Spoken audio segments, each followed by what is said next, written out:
बार बार दल बदलने की जो परंपरा चल गई है, तो उससे नाराज होकर जो भाजपा के वरिष्ठ नेता है जिनको टिकट नहीं वितरण किया गया है, वो इनके लिए सबसे बड़े घातक बन के आएंगे चुनाव। भाजपा के प्रत्याशी चिंतामणि महाराज जी के ऊपर जो जमीन घोटाले का आरोप लग रहा है, उसके बारे में क्या कहना चाहेंगे आप? देखिए, अखबार में भी पढ़ा हमने कि इनकी संपत्ति जो है 10 गुना बढ़ गई जी, 10 सालों में 10 गुना बढ़ गई। तो ये भी एक सोचने वाली बात है कि कहाँ से बढ़ गई। शशि सिंह और चिंतामणि के बीच में अगर बात हो तो शशि सिंह वजनदार है, नई कैंडिडेट। पिछले कार्यकाल में जो रेणुका सिंह जी थी सांसद, उनको टिकट नहीं दिया गया। क्यों नहीं दिया गया? अच्छे काम नहीं किए होंगे इसलिए नहीं दिया गया होगा। उनका डिमोशन कर दिया गया, अच्छे काम नहीं किए होंगे इसलिए कर दिया गया। ऐसा भी खबर है कि उनको मना कर दिया गया है कि आप प्रचार में मत जाइए, नहीं तो वोट कट जाएगा। ऐसी खबर है मतदाताओं में, तो वो कहीं दिखाई नहीं दे रही है। आप भी देखे होंगे किसी कार्यक्रम में वो दिखाई नहीं दी है। ऐसा खबर है कि उनको केंद्रीय नेतृत्व से ही खबर दे दिया गया है कि आप कहीं कार्यक्रम में शामिल मत होइए, नहीं तो जो भी चिंतामणि का वोट आना है वो कट जाएगा। और इस तरह से आप देखेंगे कि जितने भी जो खदानें खुली हैं तो सब जगह जंगल कट रहे हैं। जंगल काट देने से, और शर्त भी है कि मतलब जंगल लगाया भी जाए जी, लेकिन ऐसा कुछ हो नहीं रहा है, जिसके कारण हमारा सरगुजा जो है वीरान होता जा रहा है। फिर 10 साल कांग्रेस में मजा मलाई खा के फिर आ गए यहाँ, फिर मलाई खाने आ गए।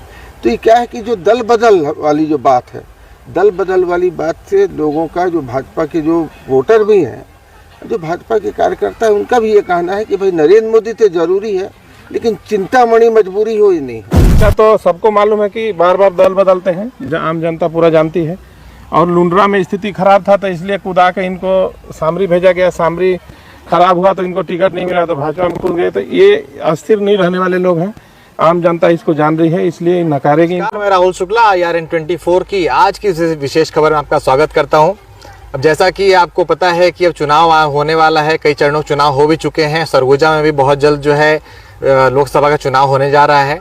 तो चुनाव से पहले हमने सोचा कि जो सरगुजा के जो वरिष्ठ जन हैं, जो समाज सेवी हैं, कुछ ऐसे लोग हैं जो हमेशा समाज के बातों पर अब मुखर होकर बोलते हैं, उनसे कुछ चर्चा की जाए, कुछ बिंदुओं पर चर्चा की जाए। तो आज हमारे साथ कुछ अंबिकापुर शहर के गणमान्य लोग हैं जिनसे हम आज इन सभी कुछ बिंदुओं पर चर्चा करेंगे, जो कि ऐसे बिंदु हैं जो कहीं न कहीं सरगुजा संभाग की सभी लोगों को अपनी ओर आकर्षित करते हैं। उन पर ध्यान देना चाहिए लोगों को।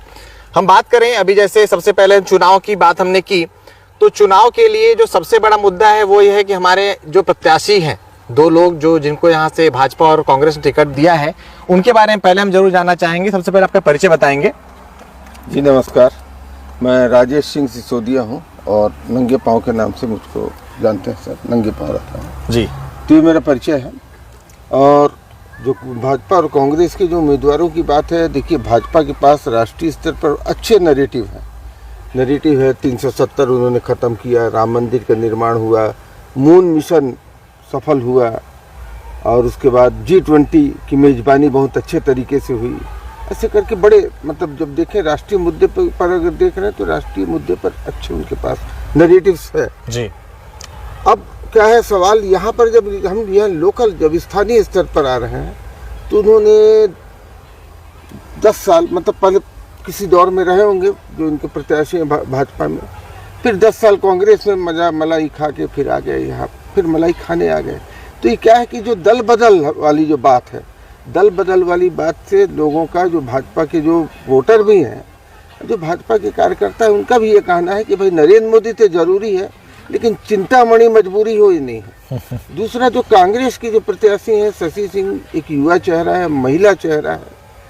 अब लेकिन क्या है कि कांग्रेस का जो संगठन है, और संगठन भी थोड़ा सा ऐसी स्थिति में है कि लोग भागे जा रहे हैं वहाँ से, मतलब कांग्रेस छोड़ो यात्रा भी निकाल रहे हैं लोग। तब ये है कि चुनौतियाँ दोनों के सामने हैं। जी जी। ये जो चुनाव हो रहा है लोकसभा का हमारे सरगुजा के, उसमें मैं बात करूँ सीट की, तो सरगुजा सीट में ऐसा लग रहा है कि ये भाजपा बनाम कांग्रेस ना होगी, कांग्रेस बनाम कांग्रेस ही है, क्योंकि दोनों तरफ तो कांग्रेस के प्रत्याशी हैं, भले भाजपा से चुनाव लड़ रहे हैं। क्या कहना दादा आपका इस बारे में? हाँ, बहुत कुछ सही बोल रहे हैं जी। और वैसे जो मेरा मानना है, प्रत्याशी जहाँ तक हैं वो तो है ही हैं, लेकिन जो प्रत्याशी लोग चयन किए हैं जी, मुझे लगता है दोनों जो है ना उतना वो नहीं है, सुलझे हुए नहीं हैं जी। जैसे दादा बोले कि कभी इसमें तो कभी उसमें, तो ऐसा नहीं है। देखिए क्या है कि जनप्रतिनिधियों का आम जनता के प्रति एक आस्था होनी चाहिए, बिल्कुल एक विश्वास होनी चाहिए कि आएंगे तो कुछ करेंगे। मुझे जहाँ तक मालूम है, मैं यहाँ तो पैदा हुआ ही हूँ, तो अच्छे से मेरे को मालूम है कि जब से देश आज़ाद हुआ है तो आप रेलवे के बारे में सुनते होंगे। रेलवे का जो है लेस मात्र ही विकास नहीं हुआ, मतलब थोड़ा सा, मतलब 15-20 किलोमीटर जो विश्रामपुर से अंबिकापुर जो रेलवे लाइन आई है उसके आगे से आप बात नहीं कर सकते। जबकि हमारा सरगुजा में रेलवे के विस्तार के बहुत सारी संभावनाएं हैं और बिना उसके विस्तार के यहाँ का विकास संभव नहीं है। उसी तरह से सड़कों की स्थिति खराब है, आप लोग देखते होंगे, यहीं के आप लोग भी रहने वाले हैं। स्वास्थ्य शिक्षा एकदम बद से बदतर स्थिति है। तो ऐसी स्थिति में ये दोनों प्रत्याशी मुझे नहीं लगता कि हमारे सरगुजा के लिए कुछ कर पाएंगे। विशेषकर मुझे तो इन पर तो और भी भरोसा नहीं है, स्वामी जी पर, क्योंकि वो मात्र पद के लोलुप हैं। एक धार्मिक धर्म गुरु भी हैं, तो उनके अंदर ऐसा त्याग होना चाहिए, लेकिन मुझे नहीं लगता कि ऐसा कुछ होगा। कुछ ऐसे भी युवा हैं या कुछ ऐसे भी लोग हैं, जब हमने बात की शशि सिंह के बारे में, तो बहुत सारे ऐसे लोग हैं जो उनको पहचानते ही नहीं हैं। जिस नेता को यहाँ से उनको चुनना है, शायद अगर कांग्रेस को वो चुने अगर, तो वो उस पार्टी के प्रत्याशी को पहचानते नहीं है। ऐसे किसी कैंडिडेट को टिकट देना कितनी बड़ी बात मानते हैं आप? देखिए, दो बातें होती, एक जो राष्ट्रीय पार्टियां होती हैं वो उनके सिद्धांतों पर डिपेंड करता है कि वो किसको दिए हैं, तो वो सिर्फ अपने पार्टी को जानते हैं, कांग्रेस हो, बीजेपी, चाहे अन्य कोई भी हो, तो पार्टी के हिसाब से वो लोग वोटिंग करते हैं। यदि आम जनता में ये समझ आ जाए कि जो हम प्रत्याशी चयन करने जा रहे हैं वो कैसा है, तो पार्टी की आवश्यकता नहीं पड़ेगी। तो फिर तो अच्छे लोग आएंगे समाज में, जो समाज का सेवा करते हैं, जो रात दिन इसके लिए लड़ाई लड़ते हैं, आवाज मुखर करते हैं, वो लोग आएंगे। अब यहाँ का स्थानीय जो नेता है जी, जैसे सरगुजा संभाग का सबसे बड़ा नेता अगर कोई कहा जाए, निर्विवाद नेता अगर कोई है तो टी.एस. सिंहदेव है। हार जीत अपने जगह पे है, कमियां रहती हैं। पुराने नेता हम बोलेंगे उनको, हाँ, सबसे बड़े नेता नहीं बोलना चाहूंगा। सबसे बड़े नेता हैं और वो राजनीति में रहे चाहे न रहे, सरगुजा का प्रतिनिधित्व करते रहेंगे। उनके दरवाजे अगर खुले हैं तो लोग उनके पास जाते रहेंगे। प्रश्न उठता है कि नरेंद्र मोदी जी आ रहे हैं और नगर निगम के क्षेत्र में पानी की विकराल समस्या है जी। और मुझको तो ऐसा लग रहा है कि मोदी जी के कार्यक्रम में कहीं घड़ा लेते हुए महिलाएं पहुंच न जाएं जी। हमारे आपके घरों में पानी की क्या स्थिति है? ठीक है, आप वीआईपी हैं, हम वीआईपी हैं, तो हमको मिल जा रहा है, लेकिन ये सच्चाई है कि अभी गर्मी शुरू ही हुई है, अभी पूरा समय बाकी है और पीने के पानी नहीं है। एक तो देखिए, भारत में चुनाव पद्धति ही गलत है। किसी भी मंत्री को या मुख्यमंत्री को या प्रधानमंत्री को किसी भी पार्टी का चुनाव में भाग लेना ही नहीं चाहिए, प्रचार नहीं करना चाहिए, क्योंकि वो जब मंत्री हो जाता है तो राज्य में है तो राज्य के पूरे जनता का वो मंत्री है, पूरे पार्टी का वो मंत्री है। अगर केंद्र में है तो पूरा देश का वो मंत्री है। अब ये देखिए, चुनाव आयोग क्यों नहीं संज्ञान लेती है? संविधान में क्या है? मैं तो पढ़ा नहीं हूं, लेकिन छोटा सा आदमी हूं मैं, समझे ना। मैं समझता हूं कि जब कांग्रेस हो चाहे बीजेपी हो या अन्य जितने भी पार्टियां, सभी पार्टियों में एक अध्यक्ष पद होता है, संगठन होता है। तो चुनाव के प्रचार के लिए संगठन के जो पदाधिकारी है उनको संलिप्त होना चाहिए, भाग लेना चाहिए, न कि किसी मंत्री को, मुख्यमंत्री को, प्रधानमंत्री को। ये चुनाव पद्धति में ये जो व्यवस्था है ये अपने आप में दूषित है। और जब मैं स्वयं दूषित हो तो मेरे द्वारा किया गया सारे कार्य दूषित तो हो गए। अब मैं कैंडिडेट पे बात आता हूं थोड़ा सा जी। कैंडिडेट, नई कैंडिडेट कांग्रेस ने दी है, अच्छे परिवार से। तुलेश्वर सिंह को हम लोग जानते थे, संघर्षशील व्यक्ति थे, व्यक्ति तो उनका बहुत अच्छा था, है ना। कम समय में ही वो हम लोग को छोड़ के चले गए। कुछ नेता ऐसे हैं जिनको याद किया जाता है, रवि त्रिपाठी चले गए, उनकी यादें आती हैं जी। लरंग साई जी याद आती हैं। अब कुछ नेता ऐसे हैं भाई साहब, चाहे वो पार्टी बदल लें, है ना, वो सेल्फिश हैं, जनता जानती है। शशि सिंह और चिंतामणि के बीच में अगर बात हो तो शशि सिंह वजनदार हैं नई कैंडिडेट ग्रुप में, लेकिन अनुभवशील अगर कोई नेता है तो वो चिंतामणि जी महाराज हैं जी। हमारे साथ में आम आदमी पार्टी के एक वरिष्ठ नेता हैं, हम उनसे बात करेंगे कि पहले जो सांसदों का जो कार्यकाल रहा, जी कितना विकास आपको लगता है हुआ सरगुजा क्षेत्र का, सरगुजा संभाग का? उसका तो सीधे सीधे उदाहरण है कि पिछले कार्यकाल में जो रेणुका सिंह जी थे सांसद जी, उनको टिकट नहीं दिया गया। क्यों नहीं दिया गया? अच्छे काम नहीं किए होंगे इसलिए नहीं दिया गया होगा। उनका डिमोशन कर दिया गया, अच्छे काम नहीं किए होंगे इसलिए कर दिया गया। ऐसा भी खबर है कि उनको मना कर दिया गया है कि आप प्रचार में मत जाइए नहीं तो वोट कट जाएगा। ऐसी खबर है मतदाताओं में, तो वो कहीं दिखाई नहीं दे रही है। आप भी देखे होंगे किसी कार्यक्रम में वो दिखाई नहीं दी है। ऐसा खबर है कि उनको केंद्रीय नेतृत्व से ही खबर दे दिया गया है कि आप कहीं कार्यक्रम में शामिल मत होइए, नहीं तो जो भी चिंतामणि का वोट आना है वो कट जाएगा। और रहा सवाल कैंडिडेट का, तो ये बार बार दल बदलने की जो परंपरा चल गई है, तो उससे नाराज होकर जो भाजपा के वरिष्ठ नेता है जिनको टिकट नहीं वितरण किया गया है, वो इनके लिए सबसे बड़े घातक बन के आएंगे चुनाव में और भीतरघात होगा। भीतरघात की संभावना है। ये बिल्कुल राम नाम के जो वोट पा जाएंगे और मोदी के नाम पर जी, स्थानीय काम के नाम पर कोई वोट नहीं पाएंगे। जनता बिल्कुल नकारेगी, उनको दल बदलू का नाम दिया जाएगा और आने वाला समय में हो सकता है कि फिर एक दल बदले।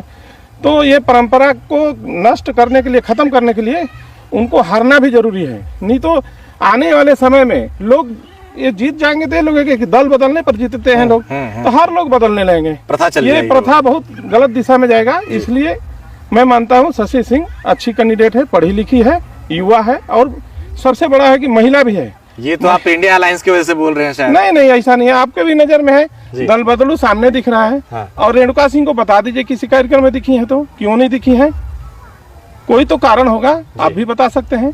मैं जो कारण बता रहा हूँ उस पर आप जांच कर लीजिए, एकदम सत्य निकलेगा। उनको ऊपर से ही मना किया गया है कि आप प्रचार मत करिए, नहीं तो वोट बैंक मेरा खिसक जाएगा। ठीक है। सरगुजा संभाग की बात हो और यहाँ के खनिजों की बात ना हो या हसदेव जंगल की बात ना हो तो शायद से बेईमानी हो जाएगी। हमारे साथ में सुजान बिन जी से हम बात करेंगे इस बारे में कि हसदेव वर्ण के जो जंगल कटे उसका खामियाजा हम लोग आज भुगत रहे हैं कि अप्रैल में ही 42-44 डिग्री टेम्परेचर पहुंच गया है। आप लोगों ने भी काफी कुछ इसके लिए आवाज उठाई, लड़ाई लड़ी, पर जंगल कट गए। क्या कहना है इस बारे में आपका? देखिए, जंगल कटना तो स्वाभाविक है। उसका कारण ये है कि दोनों पार्टियां जो है सब मिली जुली हैं और पूंजीपतियों की पार्टी है जी, राजा रजवाड़ों की पार्टी है, जो चाहे कर सकते हैं। इनको तो व्यापार करना है। ये इनको अपने मातृभूमि जो हमारे जो जनप्रतिनिधि रह रहे हैं सरगुजा के, उनको तो इससे कोई पीड़ा है नहीं जी। आप देखते होंगे कि सरगुजा भरपूर जो है खनिज तत्वों से भरा पूरा क्षेत्र रहा है। यहाँ बॉक्साइट तक यहाँ मिलता है, यूरेनियम तक मिलता है, सबसे महंगी जो धातु है जिसको बाहर एक्सपोर्ट किया जा रहा है, किया जाता है।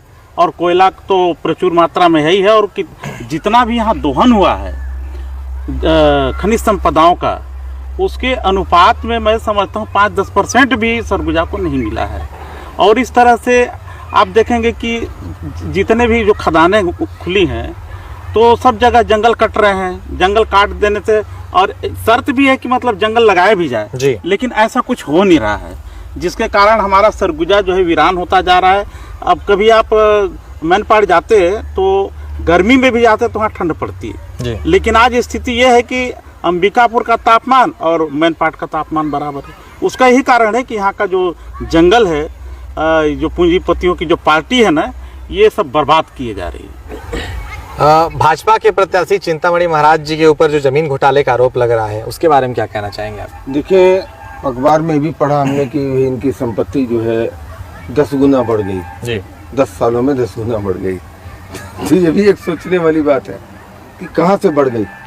मतलब उनका देखा जाए, इनकम स्लैब देखा जाए कि भाई इनकी इनकम कितनी थी, वेतन कितने थे, भत्ते कितने थे। अगर उनको सबको जोड़ दिया जाए तब भी 10 गुना संपत्ति बढ़ने का कोई वो नहीं, पहली बात। दूसरी बात, जो इन्होंने जो जमीन हड़पने वाला जो काम किया है, इसके बारे में हमारे जो साथी हैं नारायण पांडे जी, वो नहीं आए जी, लेकिन उन्हीं के हवाले से और जो सोशल मीडिया के हवाले से सुन रहे हैं कि भाई सिरकोट में अलग, जहाँ गए वहाँ उन्होंने मतलब जमीन को हड़पा। अभी ये ठीक वही हो गया जैसे एक हाथी होता है। अभी जैसे भाई साहब ने हसदेव के बारे में बताया, एक उदाहरण दूंगा उसी से जोड़ के कि हसदेव में मान लीजिए अदानी है, सरकारी हाथी है, अब आपके घर के सामने हाथी आएगा और मैं बोलूँ कि नहीं मैं हाथी को रोक लूंगा तो रोक लूंगा क्या? नहीं रोक सकता, बिल्कुल नहीं रोक सकता। सरकारी हाथी है, उसने सरकार के जितने भी फॉर्मेलिटीज हैं, जितनी भी औपचारिकताएं हैं, उसको पूरी करने के बाद ही जंगलों को हाथ लगाया है। और जंगल कम कटे, राजनीति ज़्यादा हुई। और जंगल कम कटे, इस राजनीति ज़्यादा है इसलिए बोल रहा हूँ मैं कि इस पूरे छत्तीसगढ़ का जो फॉरेस्ट कवर था, माननीय अजीत जोगी जी थे, उनके समय में 52% था जी। आज आप देख लें 25% से ज़्यादा निकल जाए तो पूरे छत्तीसगढ़ में कटा है जंगल। कोई ये नहीं कि हंसदेव में जंगल कटा और टेम्परेचर बढ़ गया, इसके नाम पर राजनीति ज़्यादा हुई। और वहाँ के जो आंदोलनकारी हैं, इन्होंने कभी वहाँ के CSR पर सवाल उठाया? कभी नहीं उठाया। पढ़ाई कमाई दवाई, क्योंकि जो आंदोलनकारी और अदानी दोनों मिले हुए हैं वहाँ पर। जब हम लोगों ने वहाँ पर एक छोटा सा हस्तक्षेप किया पढ़ाई कमाई दवाई का, तब जाके हमने देखा कि जो अदानी के विरोध में थे वो जाके वहाँ टैबलेट बांट रहे हैं अदानी के कार्यक्रम में, इसके स्कूल में। तो ये दोनों मिले हुए हैं, जंगल कम कटे हैं, राजनीति ज़्यादा हुई है। जैसा कि आपने बोला कि पढ़ाई दवाई ये सारी चीजें वहाँ पर होनी चाहिए थी, और राजस्थान का जो विद्युत बोर्ड है उसके द्वारा कई सारे बैनर भी लगाए गए शहर में कि हम बच्चों के विकास के लिए ऐसा कर रहे हैं वैसा कर रहे हैं, उसकी सच्चाई कहाँ तक है? बेशक उन्होंने स्कूल खोला है जी, इससे हम इनकार भी नहीं कर सकते, ठीक है। बेशक उन्होंने लोगों को रोजगार दिया है, उससे भी इनकार नहीं है। लेकिन बेशक ये भी बात है कि उन्होंने आज तक एक वहाँ पर अस्पताल मुकम्मल नहीं किया, इसमें फेल है वो, ठीक है। हेल्थ कैंप करा देने से थोड़ी सी मतलब समस्या दूर होती है, लेकिन उन्होंने हॉस्पिटल तो वहाँ बनाया ही नहीं है, और ना हॉस्पिटल के लिए किसी ने आवाज़ उठाई। हमारे माननीय स्वास्थ्य मंत्री जी 5 साल स्वास्थ्य मंत्री थे जी। उनका जो आप जाके घाटबर्रा में जो उप स्वास्थ्य केंद्र है उसकी स्थिति देख लेना, उनके समय में उन्नयन हुआ न, उन्होंने कभी उन्नयन करवाया सरकार के स्तर पर, और न तो फिर अदानी ने भी उसका उन्नयन नहीं कराया वहाँ पर। तो 3 चीज़ें जो है बेसिक चीज़ें, जो मौलिक चीज़ें हैं, पढ़ाई कमाई दवाई, ये वहाँ पर सभी ने इसको नज़रअंदाज किया। और जंगल कटेंगे, जंगल लगेंगे, लगा भी रहे हैं वो लोग, लगाने का भी दावा करते हैं, कई वीडियो लगने के भी देख रहे हैं। कटना और लगना ये बड़ी बात नहीं है, सबसे बड़ी बात यह है कि वहाँ पर पढ़ाई कमाई दवाई की व्यवस्था या तो सरकार करे या अदानी करे। तो सवाल मैं वही आपसे फिर से करता हूँ कि जो भाजपा सांसद ने जो पिछले 5 साल में यहाँ पर काम किया, क्या उस पर वोट देगी जनता सरगुजा संभाग की, या मोदी जी के नाम पर वोट मिलने वाले हैं, या राम के नाम पर वोट मिलने वाले हैं? पिछले कार्यकाल के आधार पर अगर वोट लेना रहता तो पिछले सांसद महोदय जरूर साथ में घूमती जी। उनको तो मना कर दिया गया कि आप नहीं, आपको नहीं घूमना है, तो वो तो बात किनारे हो गई कि उनका कार्यकाल अच्छा नहीं रहा जी। रहा इनका सवाल, तो इनका तो सबको मालूम है कि बार बार दल बदलते हैं, आम जनता पूरा जानती है। और लुंड्रा में स्थिति खराब था तो इसलिए कूदा के इनको सामरी भेजा गया, सामरी खराब हुआ तो इनको टिकट नहीं मिला तो भाजपा में कूद गए। तो ये अस्थिर नहीं रहने वाले लोग हैं, आम जनता इसको जान रही है, इसलिए नकारेगी इनको। और जो भी वोट मिलेगा इनको मोदी के नाम पर मिलेगा और जय श्री राम के नारे पर मिलेगा, बाकी काम के नाम पर वोट नहीं मिलेगा इनका। देखिए, इंडिया गठबंधन का बूथ मजबूत है और इन लोगों का झूठ मजबूत है, सीधी सीधी बात। इनका झूठ इतना मजबूत है, उसके आधार पर ये सोच रहे हैं हम जीत जाएंगे, और इंडिया गठबंधन का बूथ मजबूत है। बस इसी से आप निचोड़ निकाल लीजिए। आप मुझे ये बताइए कि किस पर वोट मिलने वाला है, राम पर या मोदी पर या विकास पर? देखिए, वोट जो है आप लोग सभी जानते हैं कि प्रत्याशी पर वोट तो मिलना नहीं है जी। राम राम करके थोड़ा सा असर पड़ सकता है और मोदी जी का ज्यादा असर पड़ सकता है। फिर भी यदि कुल मिला के यदि देखा जाए तो ऐसी स्थिति नहीं बन रही है कि वो जीत जाए, ये भी बता दे रहा हूँ, क्योंकि ऐसा व्यक्तित्व है ही नहीं कि आप कह सके। कहे कि बहुत सारी परोक्ष बातें हैं, जैसे कि मतलब भाजपा कार्यकर्ताओं का संतुष्ट होना, क्योंकि वो सामने नहीं आते जो असंतुष्ट रहते हैं, लेकिन उसका वो परिणाम जो है ना सामने जरूर आता है।